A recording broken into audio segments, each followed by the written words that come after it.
Good morning दोस्तों। कैसे हो आप सभी।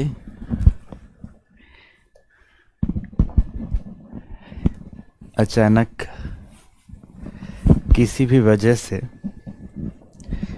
चल रही कक्षाओं में छुट्टियां मिल जाएं तो कुछ लोगों को तो बड़ा मज़ा आता होगा कि नहीं। बचपन से लेकर आज तक जब हम विद्यार्थी जीवन में होते हैं और कक्षाओं का अवकाश मिल जाता तो बड़ा मज़ा आता है। ऐसा ही है या नहीं है? आप में से कुछ लोग बोले सके सर हाँ है, तो कुछ लोग बनावटीपन में बोलेंगे नहीं सर ऐसा नहीं है। ओके। अच्छा, बच्चों ने लिखा कि सर आज मैं 8 बजे से वेट कर रहा था। एक्चुअली जो लास्ट डे मीन्स हम लोगों ने वेडनेसडे को क्लास लिया था, उस दिन ये मैसेज टाइमिंग का अपडेट नहीं हो पाया था, इसलिए 8 बजे से क्लास नहीं हो पाई। अपकमिंग कक्षाएं आप लोगों की अपकमिंग, अभी तो कल की भी क्लास आपकी है, तो अपकमिंग मतलब कल से ही कक्षा 8 बजे से रहेगी। परेशान नहीं होंगे सभी के सभी। अपकमिंग कक्षाओं का समय मैंने 8 बजे से ही निर्धारित कर दिया है, कोई बात नहीं है। तो सभी मस्ती से है ना? तो चीज़ों की शुरुआत की जाए।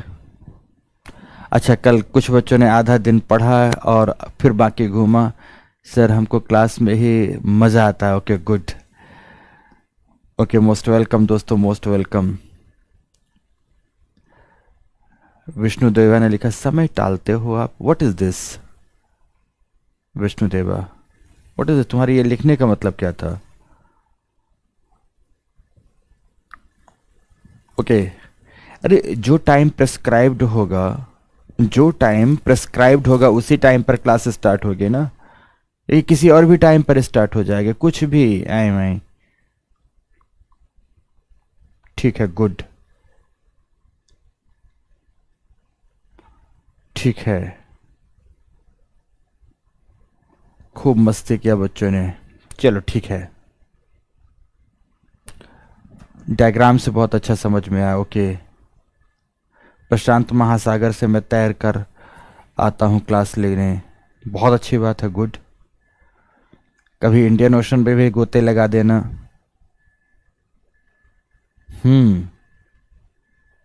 शानदार। अच्छा, मेरा क्लास नहीं होता तो बहुत सारे बच्चों को अच्छा नहीं लगता है।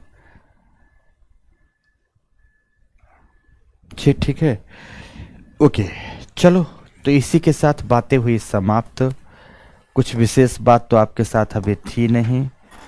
अब मैं ये मानकर चलता हूँ कि जो पीछे हमने होमवर्क दिया था तो वो तो आपने अवश्य पूरा कर लिया होगा।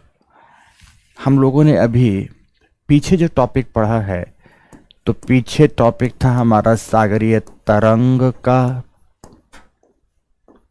दूसरा टॉपिक था सागरीय धाराओं का। सागरीय धाराएं, धाराओं में सभी बातें पढ़ते हुए 3 महासागरों की धाराओं में अटलांटिक महासागर, अटलांटिक महासागर की धाराएं हमने पढ़ा दिया आपको। शेष 2 महासागर, जिसमें से एक था प्रशांत महासागर और दूसरा था हिंद महासागर। हिंद महासागर मैं मान कर चलता हूं कि आप लोगों ने इन्हें पढ़ लिया है, इन्हें पढ़ लिया है। और अब यहाँ मेरा कोई रोल नहीं, यहाँ मेरा कोई औचित्य नहीं, कोई औचित्य नहीं। तो अब आप 5 मिनट में धाराओं के संदर्भ में एक और बात लिख सकते हो। एक और धारा का टॉपिक नहीं पढ़ रहे हैं हम लोग आज। टॉपिक जो बेसिकली पढ़ने जा रहे हैं, टॉपिक जो बेसिकली पढ़ रहे हैं ज्वारभाटा का है, लेकिन धाराओं का महत्व लास्ट क्लास में रह गया था।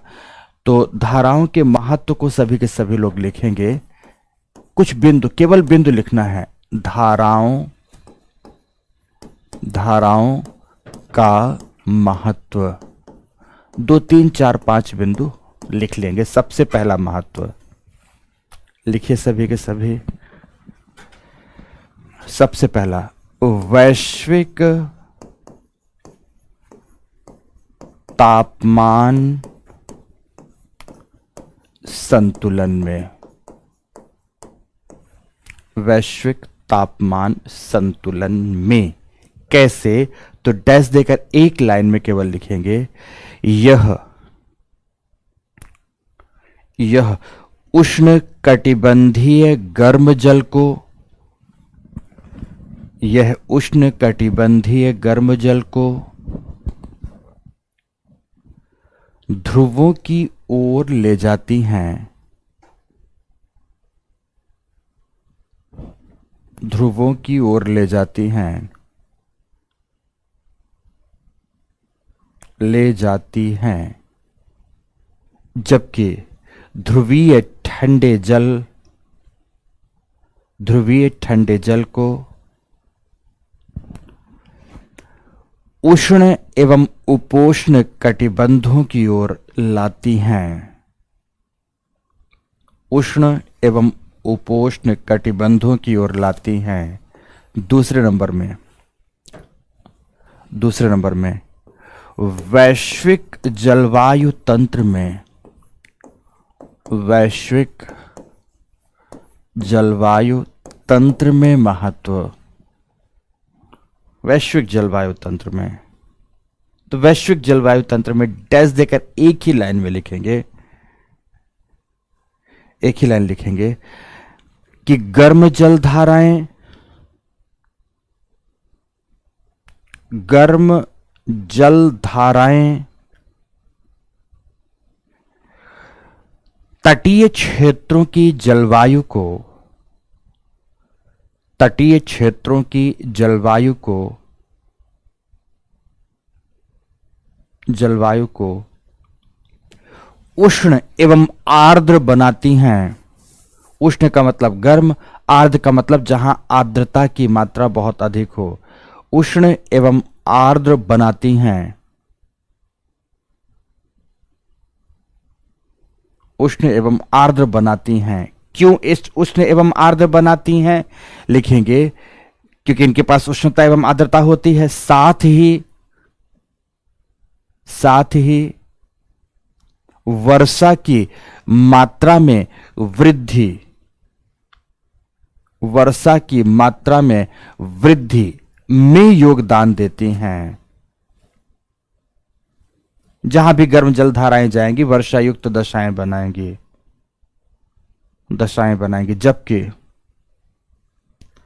जबकि पूर्ण विराम लगा के लिखेंगे, जबकि ठंडी जलधाराएं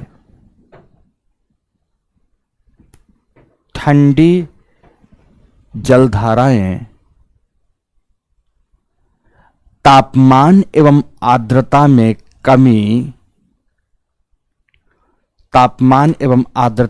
कमी लाकर, ठंडी जलधाराएं तापमान एवं आर्द्रता में कमी लाकर वैश्विक उष्ण मरुस्थलों का निर्माण करती हैं। उष्ण मरुस्थलों का, गर्म मरुस्थलों का, तो गर्म ना कह के यहां शब्द उपयोग करते हैं उष्ण मरुस्थलों का निर्माण करती हैं। तीसरे नंबर पर लिखेंगे जैव पारिस्थितिक तंत्र के वितरण में, जैव पारिस्थितिक तंत्र के वितरण में, जैव पारिस्थितिक तंत्र के वितरण में। तो डैश देकर लिखो इनके बारे में, जैव पारिस्थितिक तंत्र के वितरण में लिखो। ऐसा लिखेंगे, धाराओं में उपस्थित लवणता एवं तापमान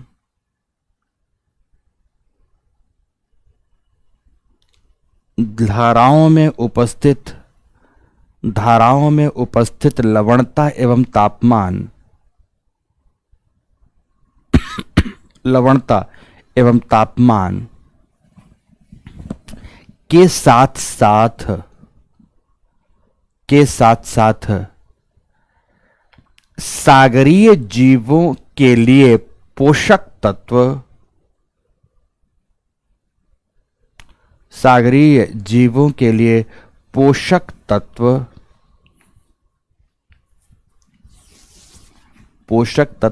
उपस्थित रहते हैं,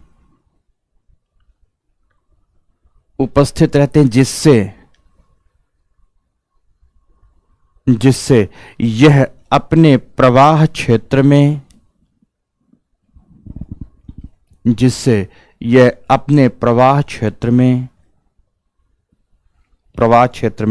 विशिष्ट जैव पारिस्थितिक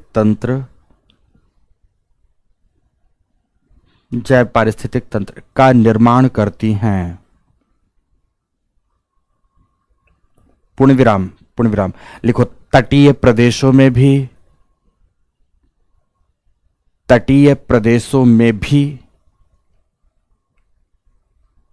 इनके तापमान एवं आर्द्रता के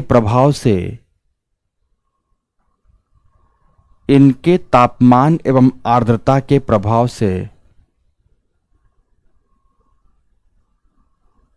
से पृथक प्रकार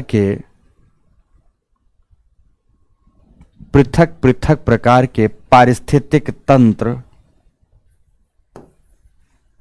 पारिस्थितिक तंत्र विकसित होते हैं।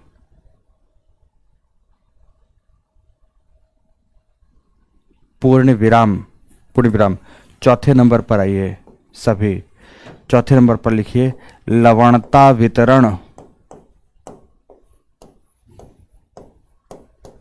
अब इसे तो पढ़ चुके हो। ये लवणता वितरण में कैसे योगदान देती हैं इसे तो पढ़ चुके हो, तो इसको कोई विस्तार देने की जरूरत नहीं है। पांचवें नंबर पर लिखेंगे नव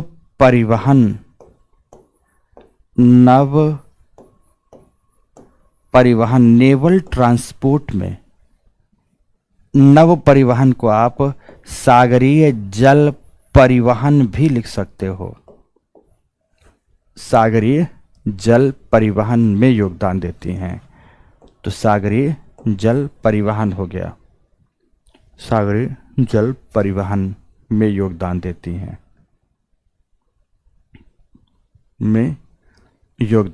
हैं। ठीक है ना। इसके बाद छठवें नंबर पर लिखेंगे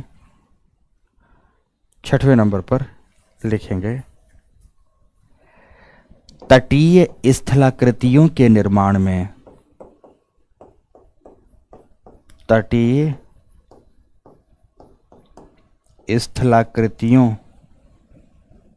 कोस्टल मॉर्फोलॉजी के निर्माण में योगदान देती हैं। अपर्दन करेंगे, निक्षेपण करेंगे। अपर्दन तथा निक्षेपण क्रियाओं के द्वारा तटों में कुछ विशिष्ट प्रकार की स्थलाकृतियों का निर्माण करेंगे। तो कोस्टल मॉर्फोलॉजी में भी इनका अपना योगदान है। पूर्ण विराम हो गया। और एक आध दो चार बिंदु जब भी आपको दिमाग में आए तो लिखते जाइएगा। हर जगह आपके इनरिचमेंट की पूरी खुली छूट है। जहां आपको लगे कि एक आध दो बिंदु और शामिल किए जा सकते हैं वहां पर और शामिल कर दीजिएगा। बात समाप्त होती है। तो सागरीय जलधाराएं इसी के साथ समाप्त हुआ। आज की इस कक्षा में अब हम लोग पढ़ने जा रहे हैं टाइड्स, ज्वार भाटा।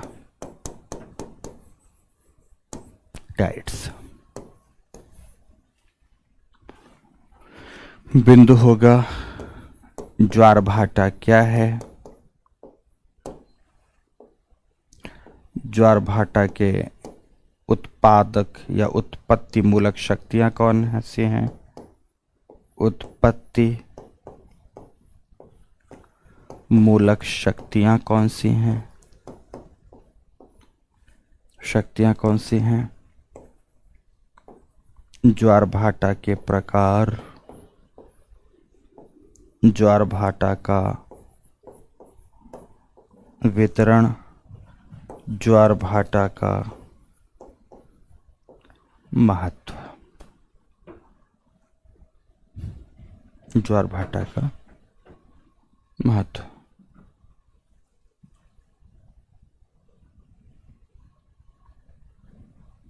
ठीक है, सॉरी, ज्वार भाटा का बात,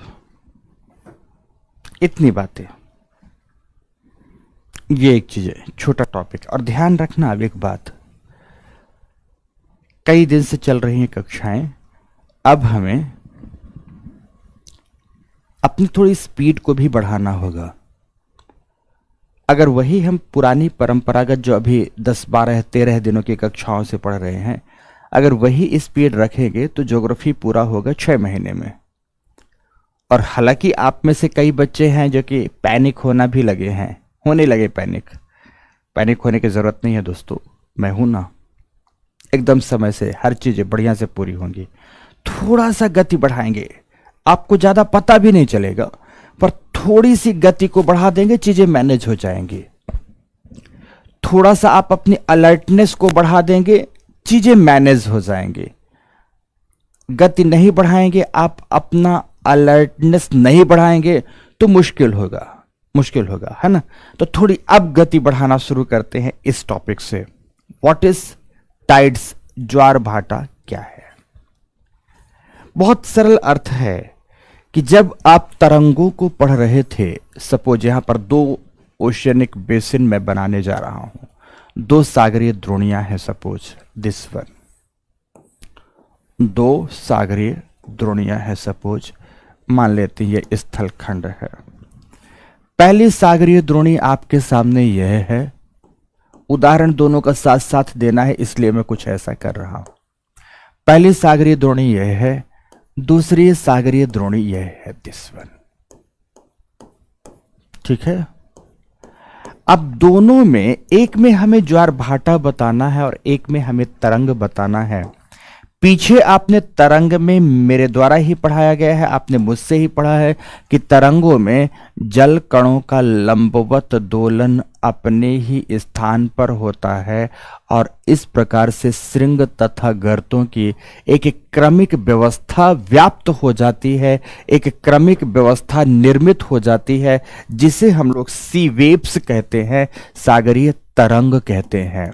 क्या कहते हैं मित्रों? इसे सागरीय तरंग कहते हैं, सी वेव्स कहते हैं। लेकिन इसमें क्या होता है, इस दशा में होता है कि या कि चंद्रमा या कि सूर्य दोनों के आकर्षण बल लगते हैं और इन दोनों के आकर्षण बल के साथ साथ पृथ्वी के घूर्णन का परिणामी बल लगता है, जिसके प्रभाव से संपूर्ण सागरीय जल तल का ही उत्थान हो जाता है, या कि संपूर्ण सागरीय जल तल का उत्थान हो जाएगा, या कि अगर बात विपरीत दिशा की होगी तो विपरीत दिशा में इस सारे जल तल का मित्रों पतन हो जाएगा या अवतलन हो जाएगा या नीचे चला जाएगा, जो शब्द आप बोल सकते हैं।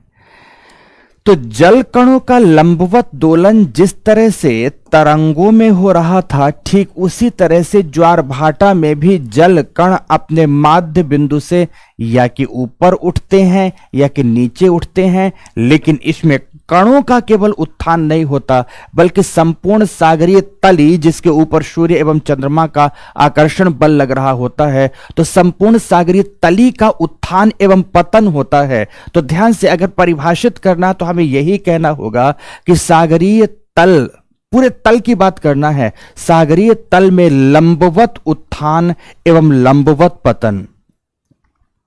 क्या? सागरीय तल में लंबवत उत्थान एवं लंबवत पतन की जो क्रमिक व्यवस्था उत्पन्न होती है, क्रमिक व्यवस्था उत्पन्न होती है, उसे ही क्या कहा जाता है? उसे ही बेसिकली ज्वार भाटा कहा जाता है। जो ये ऊपर की ओर उठा इसे ज्वार कहते हैं और ये जो नीचे की ओर गया इसे भाटा कहा जाता है। क्या कहा जाता है? इसे भाटा कहा जाता है। इस तरह से मित्रों, इस तरह से ये ज्वार भाटा को हमें परिभाषित करना होगा।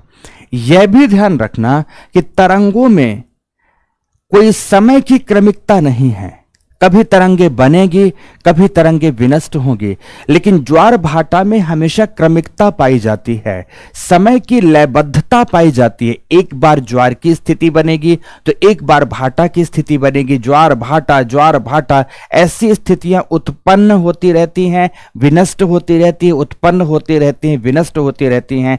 क्रमिक रूप से एक के बाद एक निश्चित अवधि पर यह आते रहते हैं, तो निश्चित अवधि पर इनके प्राप्त होने की घटना को सावधिक परिघटना कहते हैं। और चूंकि एक के बाद एक आते हैं, इसलिए इस क्रमबद्धता को, लयबद्धता को हार्मोनिक मोशन कहा जाता है। और इसी बात को मैं एक बार यहां पर लिखाना चाहूंगा, तो सभी के सभी लोग लिखेंगे ध्यान से कि सागरीय जल की गत्यात्मकता में, सागरीय जल की गत्यात्मकता में, सागरीय जल की गत्यात्मकता में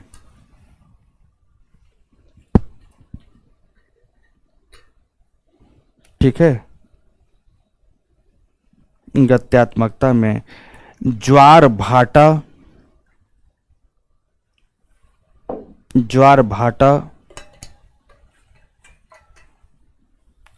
जल कणों के लंबवत दोलन का,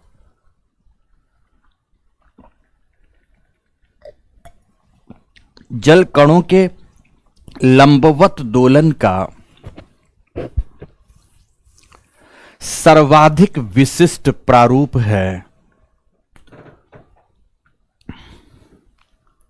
सर्वाधिक विशिष्ट प्रारूप है। पूर्ण विराम लगाकर, पूर्ण विराम लगाकर लिखेंगे ब्रह्मांडीय, अभी चंद्रमा एवं सूर्य नाम नहीं लिखेंगे, ब्रह्मांडीय या पार्थिव, पार्थिव मतलब पृथ्वी, ब्रह्मांडीय या पार्थिव कारकों के प्रभाव से, पार्थिव कारकों के प्रभाव से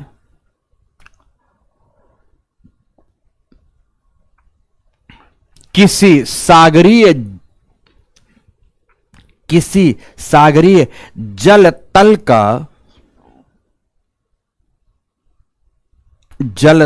का लंबवत रूप से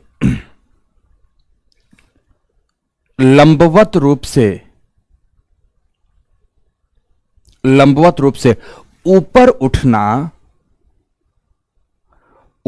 उठना ज्वार कहलाता है, जबकि अवतलित होना भाटा कहलाता है, अवतलित होना भाटा कहलाता है।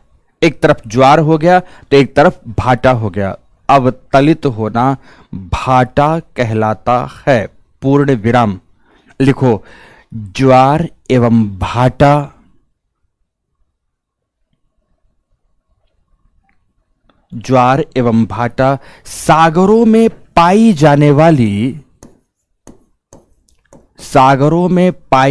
वाली लयबद्ध, लयबद्ध का मतलब होता है एक के बाद एक, लयबद्ध एवं सावधिक परिघटनाएं हैं, मतलब एक निश्चित अवधि पर आने वाली लयबद्ध एवं सावधिक परिघटनाएं हैं, परिघटनाएं हैं जो कि एक निश्चित अवधि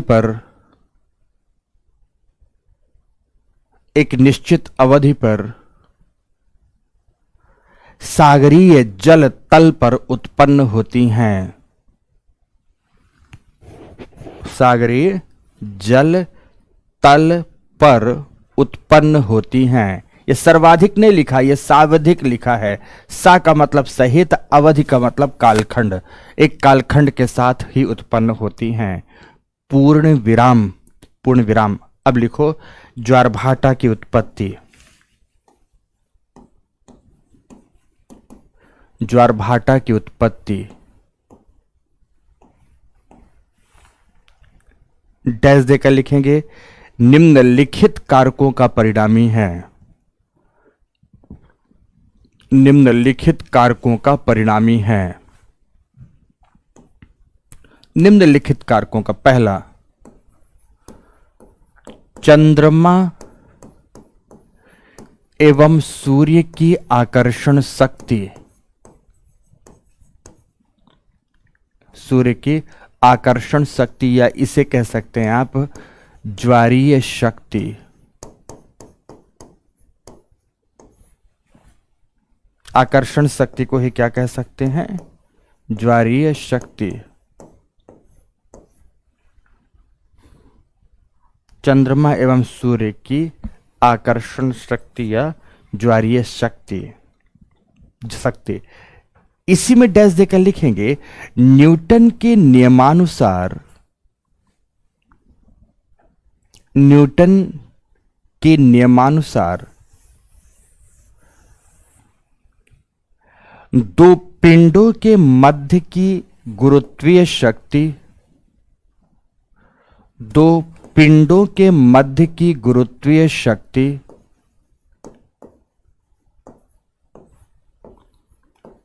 शक्ति उनके गुणनफल के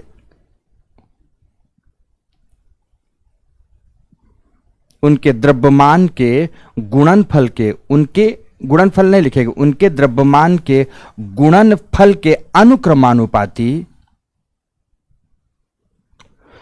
द्रव्यमान के गुणनफल के अनुक्रमानुपाती, परंतु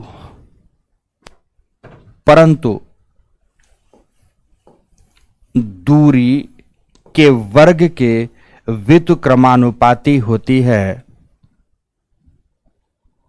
दूरी के वर्ग के व्युत्क्रमानुपाती होती है।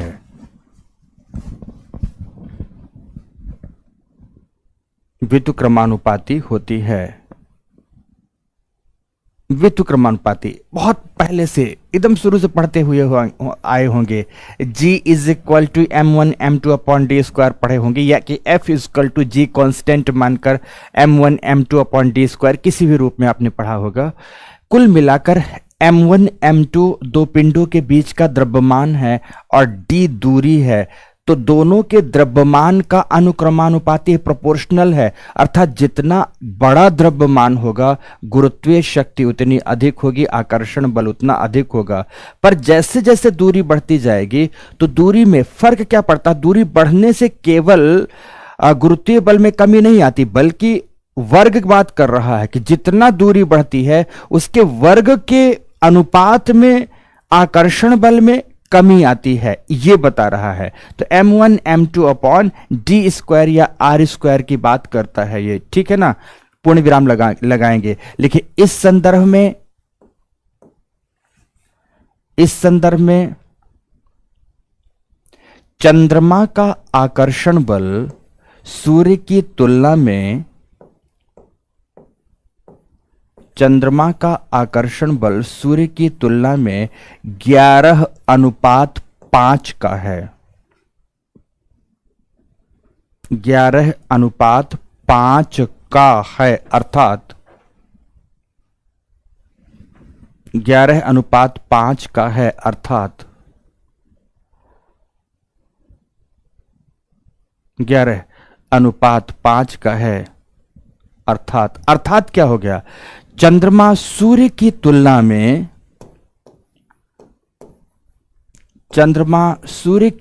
में लगभग 2.17 गुना अधिक बल लगाता है, अधिक बल लगाता है। पृथ्वी पर सूर्य की तुलना में 2.17 गुना अधिक बल आरोपित करेगा कौन? चंद्रमा। बहुत सरल है। सूर्य हमारी पृथ्वी से लगभग 15 करोड़ किलोमीटर की दूरी पर है। आकार में बड़ा है लेकिन इतना दूरी पर है। चंद्रमा हमारी पृथ्वी से लगभग 3 लाख, कुछ भी आप बोल दो, 86,000, 87,000, 84,000 किलोमीटर की दूरी पर है। औसत रूप से अगर आप बात करें इस दूरी पर है, तो चंद्रमा पृथ्वी के सूर्य की तुलना में काफी करीब है। करीब होने की वजह से, समीप होने की वजह से सूर्य की तुलना में चंद्रमा का बल पृथ्वी में अधिक प्रभावी होता है, अधिक प्रभावी होता है। क्लियर हो गया मेरी बात कि नहीं? तो इस तरह से आप देखोगे कि लगभग लगभग मोटे तौर पर आप देखो तो 11:5 जो साइंटिस्ट ने कैलकुलेट करके बताया, मोटे तौर पर लगभग 2.17, या कि हमारे एक आध विद्यार्थियों ने लिखा है सर 2.2 लिख दीजिए, तो जो आपकी मर्जी हो आप वही लिख लीजिए, ठीक है ना? ठीक है, ये है दिस वन है। क्लियर? तो इतना हो रहा है मित्रों, ठीक है, गुना बल अधिक हो रहा। तो पहला ये हो गया। दूसरे नंबर पर लिखेंगे कि पृथ्वी का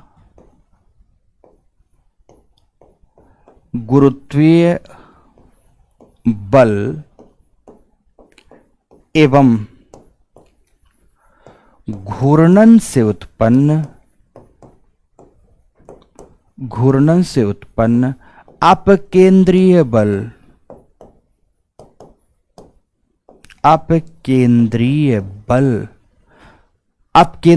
हमेशा केंद्र से बाहर की ओर लगता है। मान लो कोई मूविंग ऑब्जेक्ट है, हमारी पृथ्वी है, पृथ्वी हमेशा आप जानते हैं पश्चिम से पूर्व की ओर घूर्णन कर रही है। पृथ्वी जब पश्चिम से पूर्व की ओर घूर्णन करेगी तो इसमें दो प्रकार का बल लग रहा होगा। सेंट्रिपिटल फोर्स जो कि केंद्र की ओर आकर्षित करता है उसे गुरुत्वीय बल के समतुल्य रखते हैं, और सेंट्रीफ्यूगल के फोर्स जो कि हमेशा केंद्र से बाहर की ओर लगता है। तो जो पृथ्वी के घूर्णन से ये अपकेंद्रीय बल लग रहा होता है, अपकेंद्रीय बल सामान्यतः चंद्रमा एवं सूर्य के विपरीत दिशा में कार्य करता है और लगभग बराबर मात्रा में कार्य करता है। इसीलिए इस केंद्रापसरित बल को, इसी को केंद्रापसरित बल कहते हैं, आप केंद्रीय बल को, सेंट्रीफ्यूगल फोर्स को, इसे ट्रैक्शन फोर्स या खिंचाव बल के नाम से जाना जाता है। तो लिखिए खिंचाव बल के बारे में। खिंचाव बल न्यूटन का ही नियम है कि क्रिया के ठीक विपरीत दिशा में बराबर मात्रा में प्रतिक्रिया बल कार्य कर रहा होता है। तो सभी के सभी लोग लिखेंगे कि पृथ्वी के घूर्णन से उत्पन्न खिंचाव बल या अपकेंद्रीय बल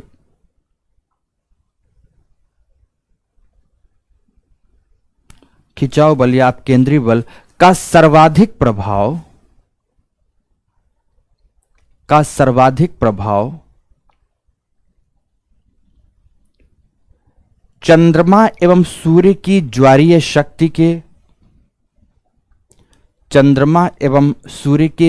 शक्ति के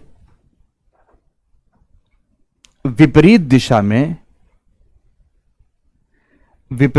में बराबर मात्रा में देखने को मिलता है।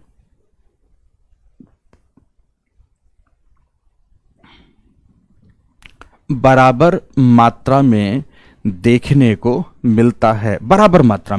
बहुत क्लैरिटी के साथ बता दूं कि माना कि अगर ये आपका जो सामने चित्र बना है, अगर ये पृथ्वी है घूर्णन करती हुई, यहां चंद्रमा है, इधर से चंद्रमा आकर्षण बल लगा रहा है, तो पृथ्वी के घूर्णन से बैलेंसकारी फोर्स इधर की ओर लग रहा होगा। बैलेंसकारी फोर्स बराबर मात्रा में विपरीत दिशा में, चंद्रमा अगर यहां से खींचकर जल तल को ऊपर उठा रही होगी तो यहां पर भी जल तल कुछ इस तरह से बराबर मात्रा में ऊपर उठेगा।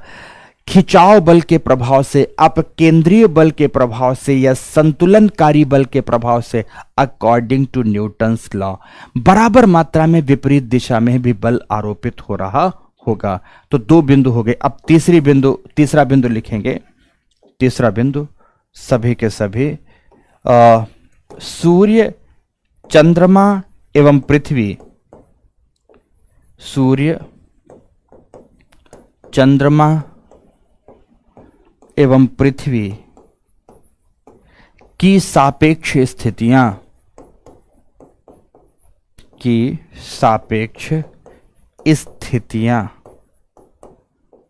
एक दूसरे के सापेक्ष यह कहां पर अवस्थित हैं, इसका प्रभाव ज्वार भाटा के ऊंचाई पर बहुत अधिक पड़ता है। ज्वार भाटा के उत्पत्ति पर बहुत अधिक पड़ता है। अब कैसे पड़ता है, अभी आगे आज की ही कक्षा में ये तमाम बातें समझना है कि इनका प्रभाव कैसे पड़ता है, इनका प्रभाव कैसे पड़ता है। ओके, तो चलो, अब ये हुआ कि उत्पत्ति मूलक शक्तियां कौन सी हैं या उत्पत्ति मूलक कारक कौन से हैं। तो आपने ये 3 कारक लिखे हैं। तो आगे अब हम लोग लिखेंगे, ध्यान से आगे हम लोग लिखते हैं उत्पत्ति मूलक कारकों के साथ। अब ज्वारभाटा के प्रकार, टाइप्स ऑफ द टाइड। तो ज्वारभाटा के प्रकार, types of the tides, types of the tides.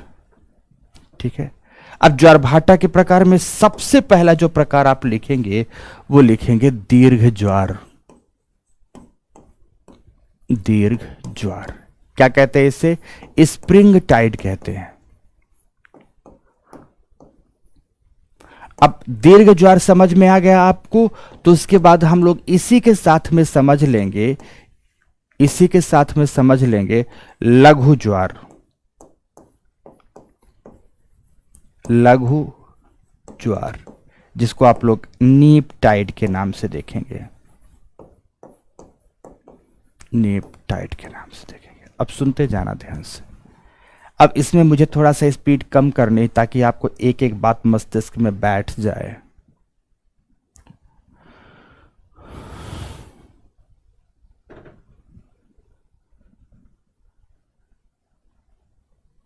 एक बार बैठ जाए।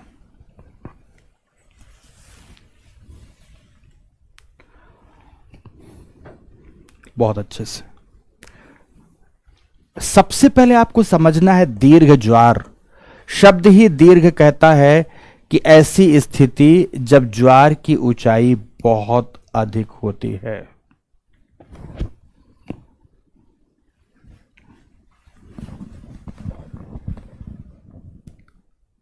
ठीक है, ऐसी ऊंचाई जब ज्वार सर्वाधिक ऊंचाई पर हो, चरम ऊंचाई पर हो, उसे क्या कहा जाता है?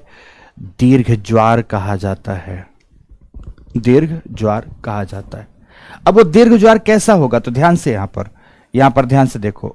माना कि यह है हमारी पृथ्वी, माना कि यह है हमारी पृथ्वी। अब यहां पर आपको अलर्ट रहना, आपसे बहुत सारी बातें होमवर्क के रूप में पूछेंगे। माना कि यह है हमारी पृथ्वी, ठीक है ना, अर्थ है, जो कि चारों ओर से, कुछ समय के लिए ऐसा मान लेते हैं कि चारों ओर से जल से घिरी हुई है, जैसा कि न्यूटन महोदय ने अपने एक्सप्लेनेशन पर एक्सप्लेन किया है। आपके सामने ये पृथ्वी है। सभी के सभी आप जानते हैं कि पृथ्वी के संदर्भ में हमारे जो सूर्य देवता हैं लगभग स्थिर हैं। यहां सूर्य हैं और सूर्य स्थिर हैं, और सूर्य पृथ्वी की ओर अपना बल लगा रहे हैं, अपना solar force, solar attraction force लगा रहे हैं। लेकिन दूसरी तरफ चंद्रमा भी है। इन दोनों के अलावा चंद्रमा भी है, और चंद्रमा एंटी क्लॉकवाइज दशा में, किस दशा में?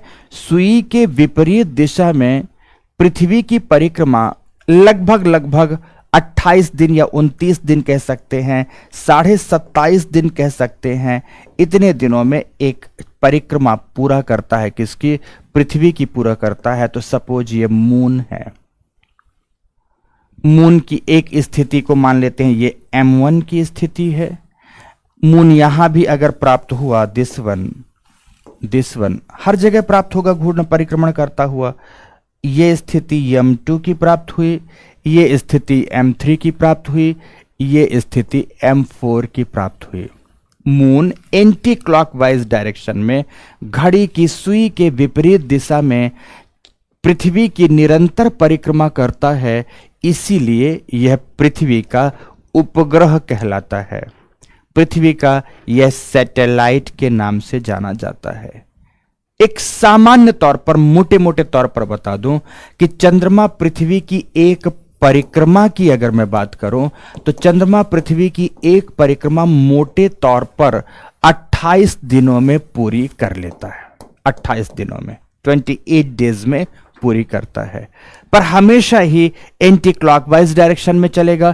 तो ऐसा नहीं कि M1 के बाद डायरेक्ट वो M2 में पहुंच जाएगा, धीरे धीरे एक समय पर M2 में पहुंचेगा, धीरे धीरे इन्हीं 28 दिनों में M3 में पहुंचेगा, धीरे धीरे M4 में पहुंचेगा, फिर जाके M1 में पहुंच जाएगा। कुछ ऐसी स्थितियां चंद्रमा के साथ निरंतर निरंतर बनती रहती हैं, निरंतर बनती रहती हैं। अब इस दशा में कुछ बातें आपसे मुझे पूछनी हैं, कुछ बातें आपसे मुझे पूछनी हैं। अब फालतू के कमेंट्स करना बंद कर दो, नहीं जबरदस्त तरीके से डांट खाने की स्थिति में आ रहे हो आप लोग।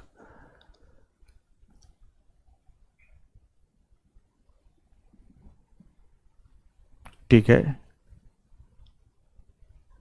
मतलब ऐसी बचकानी हरकत, मैं सच कहूं तो एकदम अच्छा तो नहीं लगता है, लेकिन मित्रों ये बेवकूफों वाली हरकत करते हो। इस्माइली सूरज सबसे पहले तुमसे शुरू करते हैं। छत्तीसगढ़ी में भाटा को बैगन कहते हैं। व्हाट इज भाटा? भाटा और भाटा दोनों में अंतर है। क्लास में पढ़ना लिखना मत, बस यही तमाशे करते रहना। कुछ बच्चों को अपना विदूषक बनने में ही मजा आता है। विदूषक का मतलब होता है कि अपनी भाव भंगिमाओं से दूसरे को हंसाना में। यही जोकर बनना है क्या? अगर मजा आता हो कि मैं जोकर ही बनूंगा, मेरा प्रोफेशन ही यही होगा, तो जोकरों की स्थितियां क्या होती है? मेरा नाम जोकर है, मूवी को देख लेना एक बार। जबरदस्ती का। ओके, और अब फालतू के कमेंट्स बिल्कुल नहीं आना चाहिए। चंद्रमा, आइए चंद्रमा और सूर्य के संदर्भ में बातों को करते हैं। चंद्रमा एवं सूर्य के संदर्भ में बातों को करते हैं बहुत अच्छे से। सूर्य कुछ देर के लिए आप मान के चलो कि स्थिर है, वैसे भी पृथ्वी के सापेक्ष तो सूर्य स्थिर है ही। हो सकता है कि आप इस संदर्भ में जानते हैं कि अपने गैलेक्सी में यह भी गैलेक्सी के केंद्र की परिक्रमा करता, तो यह बात सत्य है, पर पृथ्वी के संदर्भ में सूर्य अपने स्थान पर स्थिर है। ठीक है, अब जब अपने स्थान पर स्थिर है, केवल चंद्रमा के परिक्रमा की बात करनी है, तो मैं आपसे पूछूंगा सिंपल तरीके से कि जो चंद्र मास प्राप्त होते हैं, हम लोग दो प्रकार के महीनों की बात करते हैं, जो जनवरी फरवरी में मार्च इसकी बात करते हैं, तो ये सोलर मंथ हैं, ये लूनर मंथ नहीं है। महीने दो प्रकार की गणनाओं में हैं, एक सोलर मंथ है, दूसरा लूनर मंथ है। हम लोग सोलर मंथ को जनरली यूज करते हैं, लेकिन भारतीय पौराणिक परंपरा में, हिंदुस्तानी परंपरा में, खासकर हिंदुज्म में लूनर मंथ का प्रयोग किया जाता है। आप लोग सुनेंगे भी कि बैसाख का महीना है, ज्येष्ठ का महीना है, आषाढ़ का महीना है, श्रावण का महीना है, सुना कि नहीं? भाद्रपद का महीना है, अश्विनी का मास है, कार्तिक मास चल रहा है, पौष माघ चल रहा है, मास माघ चल रहा है, फाल्गुन मास चल रहा है। ये तमाम प्रकार की बातें आप सुनोगे। तो जो ये महीने हैं, ये तमाम प्रकार के महीने हैं, इन महीनों के लिए क्या कहा जाता है? ये चंद्रमास है, और चंद्रमास की भी संख्या मित्रों 12 की 12 ही होती है। अगर मैं आपसे पूछूं कि चंद्रमास में कितने पखवाड़े होते हैं, कितने पखवाड़े होते हैं, तो आप लोग जरूर बताएंगे कि चंद्रमास में 2 पखवाड़े होते हैं। एक तो कृष्ण पक्ष होता है। क्या होता है? कृष्ण पक्ष होता है, ऑलमोस्ट 14 से 15 दिनों का। 14-15 दिन तो कभी हो ही नहीं सकता, तो 14.5 दिनों का, 14 दिनों का होता है। तो दूसरा कृष्ण पक्ष होता है, और एक दूसरा क्या हो गया? शुक्ल पक्ष होता है। 2 प्रकार के पखवाड़े होते हैं, शुक्ल पक्ष और कृष्ण पक्ष पाया जाता है। दोनों के दोनों पखवाड़े लगभग 14 साढ़े 14 दिनों के प्राप्त होते हैं, 14 साढ़े 14 दिनों के प्राप्त होते हैं।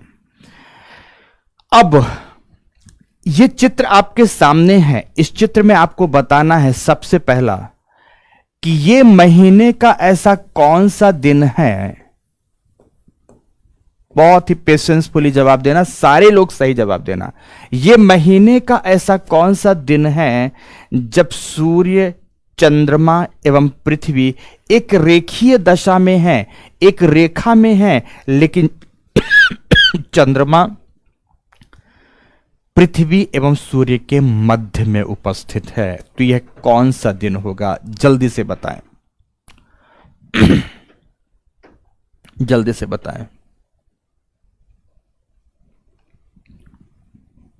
जब चंद्रमा सूर्य एवं पृथ्वी के मध्य में है, बच्चों ने बताया, कुछ ने अमावस्या, तो एक ने बताया फुल मून। कोई बात नहीं, इंग्लिश हिंदी कुछ भी बता दें। अमावस्या अमावस्या अमावस्या, पूर्णिमा, सब पर मिली जुली प्रतिक्रिया है। ओके, ज्यादातर बच्चों ने पूर्णिमा अमावस्या नहीं मालूम, कोई बात नहीं। जिन्हें नहीं मालूम वो जय श्री राम अपने मन ही मन जाप करेंगे। ओके, और हिंदुज्म से संबंध नहीं रखते हैं, कोई बात नहीं है। जिन जिन आराध्य को मानते हो, या अल्लाह या यीशु, जो भी आप कहते हो गॉड, वही कहेंगे जय श्री कृष्ण। जिनको आप आराध्य मानते हो, जिन्हें नहीं पता वो ये कहेंगे। ठीक है। कुछ बच्चों ने तो लिखा सर ग्रहण लग गया। लगने दो ग्रहण, सही है, सच्चाई है कि ये अमावस्या है। क्यों अमावस्या है? बहुत सिंपल है, बहुत सिंपल है। यही वह अवस्था है जिसमें मान लो हम चंद्रमा को मध्य से देख लें तो सूर्य की किरणें चंद्रमा के इस भाग पर पड़ती हैं, इस भाग पर पड़ती है, तो ये भाग तो प्रकाशित होगा, लेकिन जो पृथ्वी की ओर है पूरी तरह से अंधकार युक्त है। पृथ्वी की ओर का भाग चूंकि अंधकार युक्त है, इसलिए यह अमावस्या का दिन हुआ, अमावस्या का दिन हुआ। क्लियर है ना? अब ध्यान से समझना, अमावस्या के ठीक विपरीत की स्थिति, अमावस्या के ठीक विपरीत की स्थिति जिसमें क्या होता है कि सूर्य एवं चंद्रमा के मध्य पृथ्वी उपस्थित होती है। सूर्य एवं चंद्रमा के मध्य पृथ्वी उपस्थित होती है। इसमें इस भाग को देखना, इस बार चंद्रमा का वह भाग प्रकाशित होता है, वह भाग प्रकाशित होता है जो पृथ्वी की ओर होता है। इस प्रकाशित हुए भाग की दशा को पूर्णिमा कहा जाता है, अर्थात यहां यह दशा पूर्णिमा की आ गई। किसकी आ गई? पूर्णिमा की आ गई। इंग्लिश में इसी पूर्णिमा को आप फुल मून के नाम से जानते हैं, क्योंकि पूरा पूरा चंद्रमा दिखाई देता है। और अमावस्या को, क्योंकि इसके बाद अब चंद्रमा नया होना शुरू करता है, इसीलिए इसे न्यू मून की स्थिति कहते हैं, न्यू मून की स्थिति कहते हैं।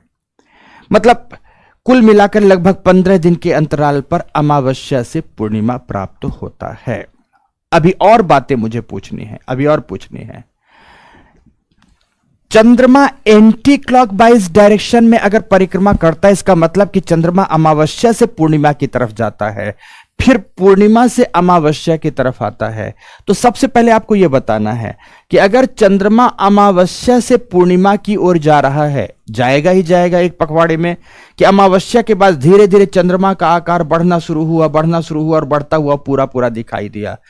तो अमावस्या से पूर्णिमा के बीच के इस पखवाड़े को आप किस नाम से जानेंगे? ये कृष्ण पक्ष होगा या शुक्ल पक्ष होगा? तो आपका जवाब होगा कि सर निश्चित रूप से चूंकि चंद्रमा की कलाएं बढ़ती जा रही हैं और बढ़ती बढ़ती पूर्णिमा की ओर बढ़ी हैं, अर्थात प्रकाश की ओर बढ़ रहा है, बेसिकली अंधकार से प्रकाश की ओर जा रहा है, और अंधकार से प्रकाश की ओर जाने के पखवाड़े को हम लोग किस नाम से जानते हैं? शुक्ल पक्ष के नाम से जानते हैं। तो चंद्रमा की ये शुक्ल पक्ष की स्थिति आई, जबकि दूसरे तरफ पूर्णिमा से जब अमावस्या की ओर जा रहा है तो मतलब प्रकाश से अंधकार की ओर जा रहा है, और प्रकाश से अंधकार की ओर का जो पखवाड़ा होता है, इसे हम किस नाम से जानते हैं? इसे कृष्ण पक्ष के नाम से जानते हैं। यह कृष्ण पक्ष हो गया। तो पूर्णिमा से अमावस्या के बीच कृष्ण पक्ष है लगभग 14 साढ़े 14 दिनों का, और इसीलिए अमावस्या से पूर्णिमा के बीच में जो समय पड़ रहा है वह शुक्ल पक्ष की स्थिति आती है, शुक्ल पक्ष की स्थिति आती है। और ध्यान से समझना, आप इन दोनों के अगर बीच का समयांतराल ले लो, बीच का मतलब सप्तमी या अष्टमी का दिन ले लो, सप्तमी या अष्टमी का दिन ले लो, तो ऐसी स्थिति बनेगी। किसी में भी देख लो, चाहे M2 में देख लो, चाहे M4 में देख लो, एक में देखना, ऐसा नहीं कि चारों जगह चंद्रमा एक साथ होगा, चाहे M4 में स्थिति देख लो, चाहे M2 में स्थिति देख लो, तो कैसे कैसे स्थिति बनती है। यहां पर सपोज सन है तो सूर्य होगा, फिर यहां पर अर्थ है तो ये पृथ्वी होगी, यहां पर मून है दिस वन, और या की मून यहां पर होगा, या की मून यहां पर होगा। तो इसका मतलब है कि यहां इन दोनों के बीच जो थीटा एंगल बन रहा है 90 डिग्री का बन रहा है, और इसे लंब कोणिक स्थिति कहते हैं। कुल मिलाकर एक लाइन मुझे बताना था कि प्रत्येक चंद्रमास के अमावस्या एवं पूर्णिमा के दिन सूर्य, चंद्रमा एवं पृथ्वी एक रेखीय दशा में होते हैं। सुनते जाना ध्यान से। प्रत्येक चंद्रमास के अमावस्या एवं पूर्णिमा के दिन सूर्य, चंद्रमा एवं पृथ्वी एक रेखीय दशा में होते हैं, एकदम लीनियर पाथ पर हैं। और जब ये लीनियर पाथ पर होते हैं, इस स्थिति को सिजगी नाम दिया है। ज्योग्राफर्स ने क्या नाम दिया है मित्रों? सिजगी नाम दिया है। यहां पीछे अब इस पेज में खाली नहीं है जगह, तो अब इस पेज में लिखेंगे क्या कहा जाता है इसे? सिजगी कहते हैं, सिजगी कहते हैं। सिजगी क्या कहलाता है? जब सूर्य, चंद्रमा मतलब सूर्य हो गया, चंद्रमा हो गया और अर्थ हो गया। थोड़ा बड़ा कर देते हैं। सूर्य, चंद्रमा, मून एवं अर्थ हो गया, अर्थ हो गया। एक तो सिजगी की स्थिति यह है जब इस प्रकार से है। दूसरी सिजगी की स्थिति है सूर्य यहां पर है, अर्थ यहां पर है और मून यहां पर है। सिजगी की स्थिति जब रेखीय स्थिति में हो, दशा में हो, तो उसे सिजगी कहा जाता है। अर्थात ये स्थिति आपकी अमावस्या की आई, अमावस्या की आई, और ये स्थिति आपकी किसकी आ चुकी है? पूर्णिमा की आ चुकी है। पिछले पेज के आप चित्र से देख चुके हैं। ज्योग्राफी की भाषा में ज्वारभाटा के संदर्भ में अमावस्या एवं पूर्णिमा को जो सिजगी की स्थिति बन रही है, सिजगी की स्थिति बन रही है, इसे अमावस्या के दिन की स्थिति को युति कहते हैं, जबकि पूर्णिमा की स्थिति को क्या कहा जाता है? वियुति कहा जाता है। तो कुल मिलाकर दूसरी शब्दों में क्या लिख सकते हैं?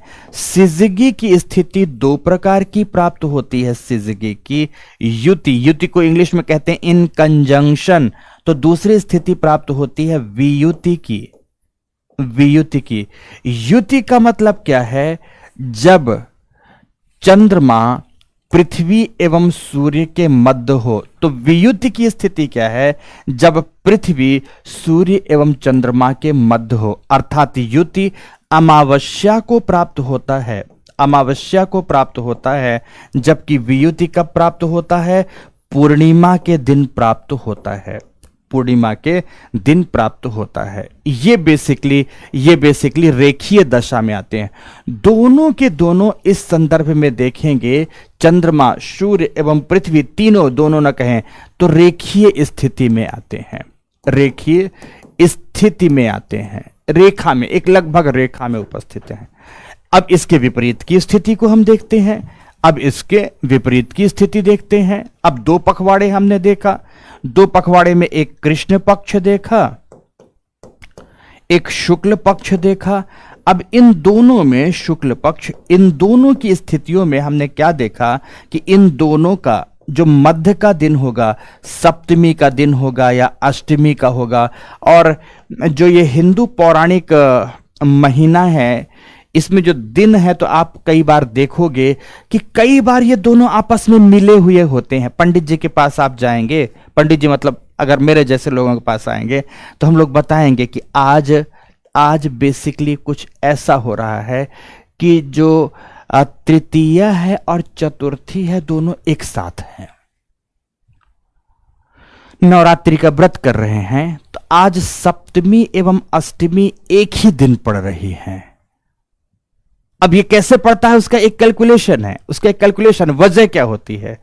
बेसिकली हमारा चंद्रमा 28 दिनों में ही परिक्रमा कर लेता है, सापेक्ष रूप से मान लो 29 दिन में। और हमारा जो सोलर मंथ प्राप्त होता है वो 30 से 31 दिनों का प्राप्त होता है, फरवरी को छोड़कर। इसके बीच के बैलेंस बनाने के लिए कुछ ऐसी स्थितियां निर्मित होती हैं, ऐसी निर्मित होती है, मतलब एक ही दिन दो तिथियां पड़ जाती हैं। मैं दिन की बात करूं तो तिथियों की बात करूं, एक ही दिन दो तिथियां पड़ जाती। जैसे मान लो कृष्ण पक्ष है, शुक्ल पक्ष है, दोनों की सप्तमी एवं अष्टमी को एक ही स्थितियां बन गई।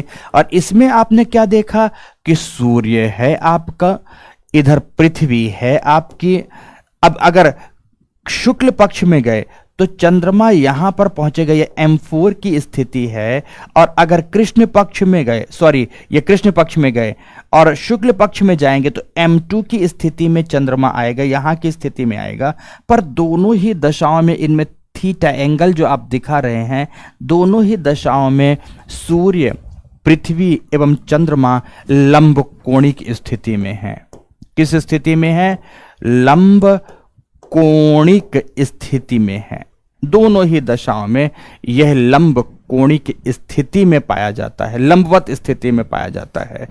अब ये जो लंब कोणिक स्थिति है, लंब कोणिक स्थिति है सूर्य, चंद्रमा एवं पृथ्वी की, ये जो लंब कोणिक स्थिति है, समझने की कोशिश करिएगा, समझिएगा।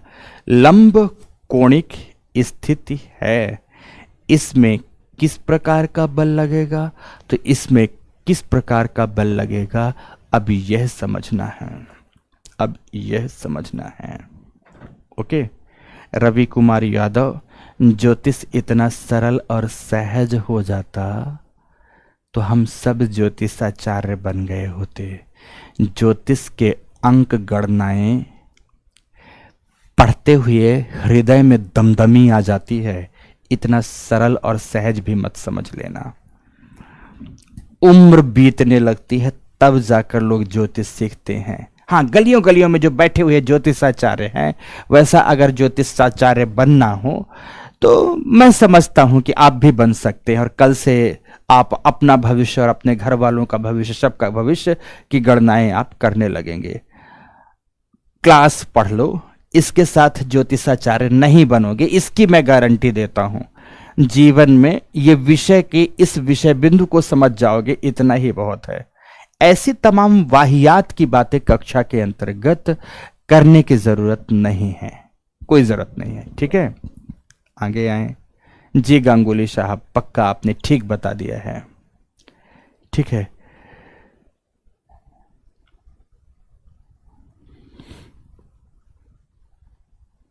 आगे बढ़ चलूं। ज्योतिष की गणना आज भी आपको बता दूं मैं। ये जो ये भविष्य बताने वाला ज्योतिष है, मैं इसकी बात नहीं कर रहा राकेश, ध्यान रखना। ज्योतिष मतलब जिसे अंतरिक्ष विज्ञान कहते हैं, विज्ञान कहता है। ज्योतिष के बारे में सच कहूं तो अल्बर्ट आइंस्टीन जैसा विद्वान और स्टीफन हॉकिंस जैसा विद्वान कहता है कि हम ब्रह्मांड की ज्योतिष गणनाओं के 0.0000 अनंत शून्य भाग को भी अभी तक नहीं जान पाए हैं। और आप मेरी इस कक्षा से ज्योतिषाचार्य बन जाओगे, मुझे पता है क्या बनोगे। आ जाओ यहां पर ध्यान से। ये केवल स्थितियों को मैंने बताया है कि जो पीछे आप ये चित्र देख रहे हैं, पीछे आप चित्र देख रहे हैं, तो एक तो युति की अवस्था है, एक तो युति की अवस्था है जिसको आप अमावस्या की कहेंगे, और एक वियुति की अवस्था है जिसे आप पूर्णिमा को कहेंगे। दोनों को एक साथ मिलाकर कहना जब रेखीय दशा में है तो बेसिकली इसे सिजगी कहा जाता है। क्या कहा जाता है? सिजगी कहा जाता है। सिजगी है गया ये। क्लियर? इतनी बात क्लियर हुई। अभी इसमें ज्वारभाटा का प्रभाव क्या होगा मैंने कुछ नहीं बताया। दूसरा यहां पर ध्यान रखना कि मैंने बताया कि जो M2 और M4 की स्थिति है, इसमें लंब कोणिक अवस्था में आते हैं, जो कि कृष्ण पक्ष एवं शुक्ल पक्ष की सप्तमी एवं अष्टमी के दिन प्राप्त होता है। अब थोड़ी सी घटनाओं का जिक्र करता हूं, और घटनाएं समझ में आ गई तो मित्रों मजा आ जाना है, मजा आ जाना है। लेकिन इसके लिए मित्रों अलग अलग चित्र बनाने पड़ेंगे मुझे, और एक बार आपके लिए फिर से मेहनत करने के लिए मैं आगे बढ़ता हूं। पर आप सब जब समझने के लिए तैयार होंगे तब मजा आएगा, नहीं तो कोई मजा नहीं आना। मुझे पक्का पक्का यकीन से बता सकता हूं, कोई मजा नहीं आना। देख लो, सबसे पहले अगर हम सिजगी की स्थिति में अगर ऐसी स्थिति पैदा करें कि सपोज ये सूर्य है और सूर्य अपना आकर्षण बल लगा रहा है, और यहां पर चंद्रमा है, चंद्रमा भी अपना आकर्षण बल लगा रहा है, और यहां पर हमारी पृथ्वी माता है, जिन्हें आप ब्लू प्लैनेट के नाम से जानते हैं। और न्यूटन कहते हैं समझने के लिए थोड़े समय के लिए यह मान लिया जाए कि हमारी पृथ्वी चारों ओर से पूरी तरह से जल से ढकी हुई है, जल से ढकी हुई है। और अब इस दशा में पृथ्वी पर कितना बल लगेगा, कितना ऊंचाई का ज्वार पैदा होगा, इसे समझो ध्यान से। इसे समझने के लिए समझना कि मैंने आपको बताया है कि पृथ्वी की सतह पर या जल सतह पर कौन, चंद्रमा सबसे पहले 11 अनुपात का बल लगाता है, और जब चंद्रमा 11 अनुपात का बल लगाएगा तो यह खींचकर यहां चला गया, और फिर सूर्य बाबा कहते हैं कि चंद्रमा तूने तो जल को खींचा है। सूर्य बाबा आके क्या कहते हैं कि तूने अपने प्रभाव से तो जल को खींचा ही है, क्या मुझे नेग्लेक्ट कर देगा, मुझे भी तो अपना काम कर लेने दे। तो चंद्रमा कहता है अरे भाई 11 अनुपात का मैंने खींच लिया है, तुम्हारा अनुपात 5 का लगता तो 5 अनुपात का तुम खींच लो। तो फिर सूर्य बाबा उपस्थित होते हैं और सूर्य बाबा फिर से इसे आगे बढ़कर कितना खींच लेते हैं, 5 अनुपात का खींच लेते हैं।